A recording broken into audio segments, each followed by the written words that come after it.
چینی اور مرچوں سے نظر اتارنا. کیا چینی یا مرچوں سے نظر اتارنا جائز ہے؟ بنت عارف واہ کینٹ سے.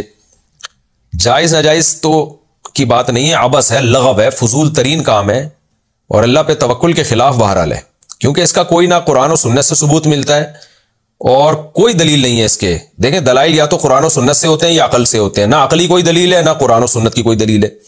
بعض لوگ کہتے ہیں کہ یہ تجربے سے ثابت ہے کہ بچہ رو رہا ہوتا ہے، مرچیں جلاتے ہیں تو بچہ چپ ہو جاتا ہے، اس کا مطلب نظر لگی تھی اور ٹھیک ہو گیا.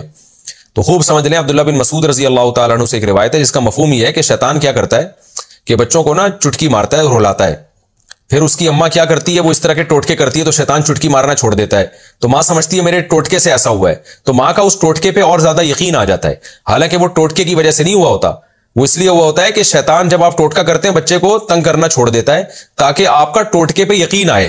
تو بار بار شیطان کرے گا، بار بار آپ ساری زندگی مرچیں ہی جلاتے رہو گے بیٹھ کے.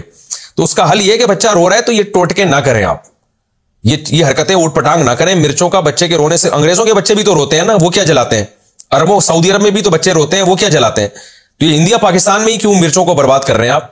تو فضول حرکت ہے، چھوڑ دیں اس کو. میرے اللہ کا شکر ہے، اللہ کی دین ہے، میں تکبر میں نہیں کہہ رہا اور کوئی شو مارنے کے لیے نہیں کہہ رہا، اللہ نظر بس سے بچائے. میرے 15 بچے الحمدللہ، آج تک ہم نے نہیں کسی بچے پہ مرچیں جلائیں. ہمارے بچے بھی اللہ کے فضل سے بڑے ہو گئے، تو کچھ چھوٹے ہیں، کچھ بیچ میں ہیں، کوئی بڑے ہونے کی کوشش میں لگے ہوئے ہیں، تو ہر طرح کے بچے الحمدللہ ہیں. تو ہم تو نہیں حرکتیں فضول قسم کی، نہ ہم نے کبھی پی لیے کہ جھڑوایا، نہ کبھی جوتے دلوائے ان کے گردن میں. یہ اللہ نے ہمیں ان فضول چیزوں سے محفوظ رکھا ہوا ہے. کوئی بچہ بیمار ہو جائے اللہ سے دعا مانگتے ہیں، ڈاکٹر سے علاج کراتے ہیں، ڈاکٹر سے یا کبھی ہومیوپیتھک، کبھی حکیم، کبھی ایلوپیتھک ڈاکٹر، یہی چل رہا ہے اور اللہ کا فضل ہے جی. تو اس لیے جو ان ٹوٹکوں میں پڑے گا برباد ہو جائے گا. اور ہم نے دیکھا ہے ہمارے جو ریلیٹو ٹوٹکوں میں لگے ہوئے ہیں وہ ٹوٹکے ہی ساری زندگی کرتے رہتے ہیں. آج فلانے کی مرچیں جل رہی ہیں تو کل سلبٹے گھوم رہے ہیں، پرسوں فلانا عامل آیا ہوا ہے ان کے گھر میں، سونگ سونگ کے جا رہا ہے، پتہ نہیں گند کر کے جا رہا ہے وہ عامل ان کے گھروں میں، اور آج فلانے نے کہہ دیا ان کے گھر میں یہ ہوا ہے، آج فلانے نے کہہ دیا. ساری زندگی عذابوں میں ہی گزرتی ہے ان کی.